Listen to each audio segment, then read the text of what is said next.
The stars had always been steadfast, eternal. But one night, they flickered like candles in a storm, dimming as though the sky itself was sinking. For those who happened to be awake, it was a fleeting oddity, easily forgotten. But in laboratories across the world, alarms shrieked, rousing physicists and astronomers from their slumber. Something impossible had begun. The gravitational constant, a value that had held steady since the dawn of time, was increasing. At first it was subtle, barely noticeable outside of delicate instruments. Satellites in low Earth orbit drifted a fraction closer. Planets shifted in their predictable paths by the tiniest of margins. But by morning, the phenomenon was undeniable.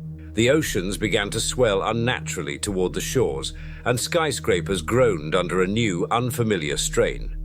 Humanity had never considered the possibility that gravity itself could change, but now it was, and with every passing hour, the force that bound the universe was tightening.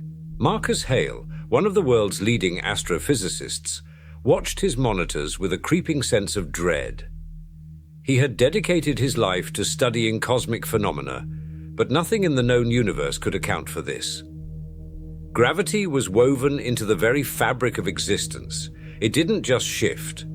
And yet, the data was irrefutable. The world's governments convened in emergency summits. But what could they do against the invisible force pulling everything down? People started noticing.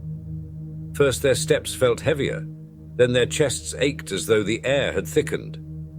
Birds began to struggle against the sky, their wings unable to lift them as before. Engineers reported buildings sagging, foundations cracking under the relentless pull. Marcus's thoughts raced. The gravitational constant was woven into many equations that governed physics, from the fall of an apple to the orbits of stars. But as the numbers climbed, a terrifying realization dawned.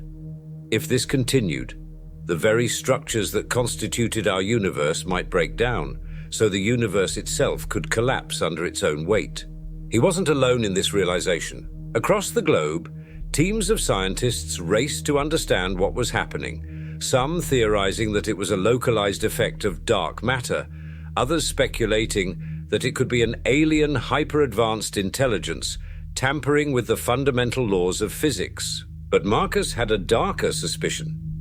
What if this wasn't an external force at all? What if the universe itself had simply grown tired of its own existence, the cosmic clock winding down, pulling everything back into the void from which it had sprung?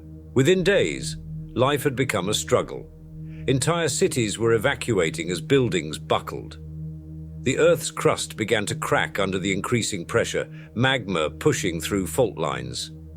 Space agencies launched desperate missions to measure the phenomenon from orbit, but their crafts soon failed, drawn back toward Earth as if tethered by an unbreakable chain. And then, one night, as the moon hung unnaturally close to the horizon, Marcus stared up into the sky and realized the truth. The universe wasn't just collapsing, it was being consumed. A blackness deeper than the void of space itself was spreading, not from the stars, but from the space between them, a shadow that no light could escape. The end was already here.